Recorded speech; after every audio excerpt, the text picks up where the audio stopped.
and good Monday morning to you, my complex marshmallow-based souffles of cookie crumble bits and baubles. Welcome to September 2024's very first episode of our weekly reading book review. It is I, Hallie, with a short stack of books, one big one, two tinies, and what I'm currently reading and may or may not read next. So as always, please let me know what stories you're reading, loving, enjoying, and here's to you on this holiday gloomy Monday. If you have the day off, congratulations. I do not, but that's because I'm self-employed. So love to you all. And here are the books I read this week. So good. Okay, the first one, nice and intriguing. This is The Enchanted Lives of Celeste Artois by Ryan Graudin. This came out last Tuesday. I happened to win an ARC copy. So excited. This is a behemoth of a delightful magical tome coming in just over 500 pages. So well worth your book bucks. This is early 1900s Paris, interwoven storylines of three women who have formed a sisterhood and are con artists living in Père Lachaise, the cemetery, and get involved in a magical salon and, of course, you know, have to end up saving Paris and the world. So lots of intrigue, lots of travel delight for those who have been to Paris. Hasn't changed much. So adore. So Celeste Artois, dark, a little maybe a more higher stakes, grimmer version of The Night Circus by Erin Morgenstern, and but historical fantasy and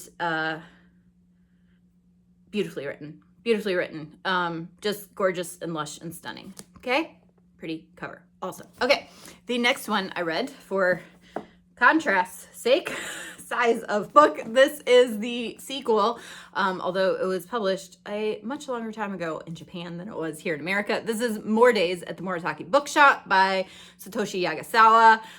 Stunning cover. Again, low stakes, little bit of family neighborhood drama, but mostly it's just about books, wanting to collect books, and that's it. Also, I like the cover. Okay, the next one was a total surprise. Was at Barnes & Noble on a Saturday night, like the cool kids, me. Anyway, people like me who go to Barnes & Noble on Saturday night, and this book caught my eye because look how delectably tiny. I was sitting in a chair in the mystery department, and there were two of these tiny little tomes face out, and I felt so like an Austen character. Like I just had this in my tiny little satchel, and I pulled it out to read it. This is An Elderly Lady is Up to No Good by Helene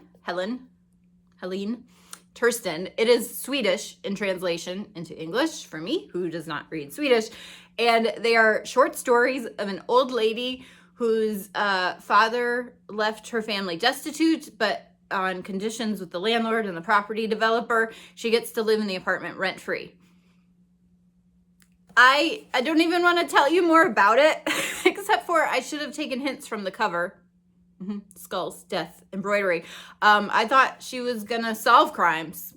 She may or may not be the one committing them. So cute. Looking forward to the sequel that just came out, or the next collection. Maybe it's not a sequel, but starring our, what's her name? Maud.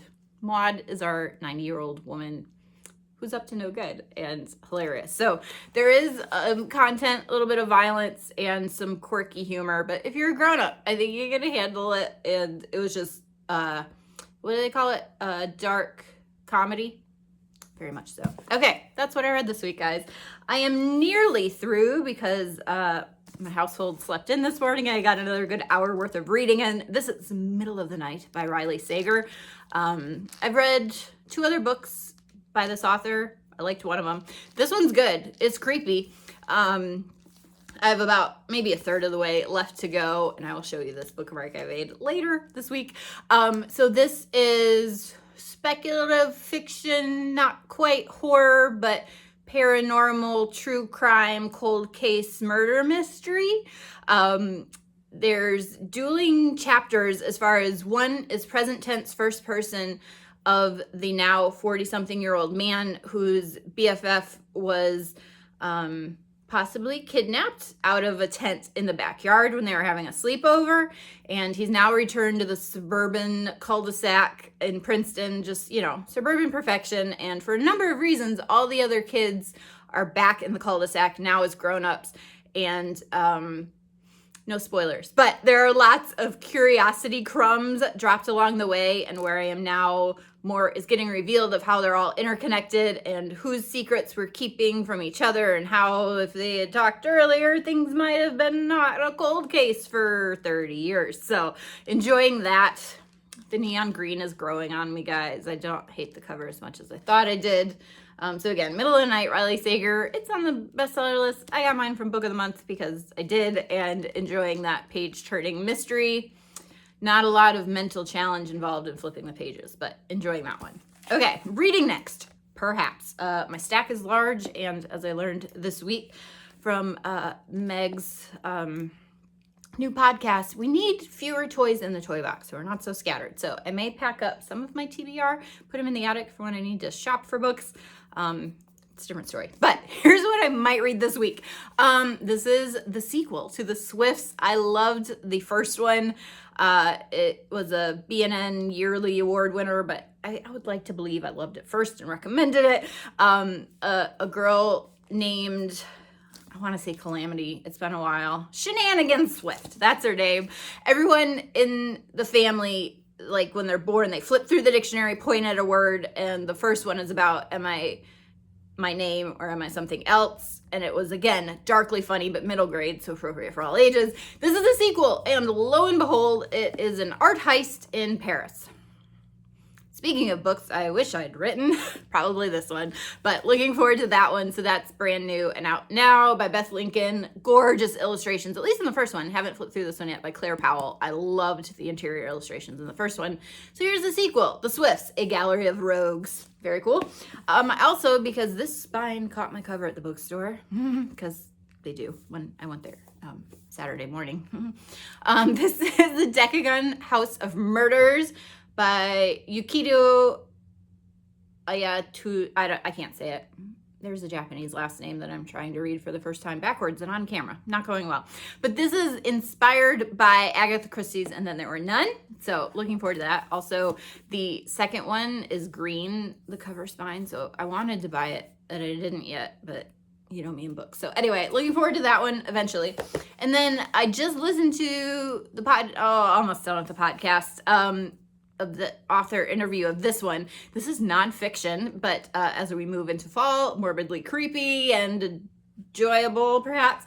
This is Over My Dead Body, Unearthing the Hidden History of America's Cemeteries. Not just about cemeteries, which, yes, I do love walking through cemeteries for all the reasons many of you do, but it's also about land usage and American history, and this sounds amazing. I've talked to people who have read it and looking forward to it. Might not be this week, but wanted to put that on your radar in case that is of interest to you. It's now out in paperback, and hooray. Okay, that's what I got, guys. As always, let me know what stories you're reading, loving, enjoying.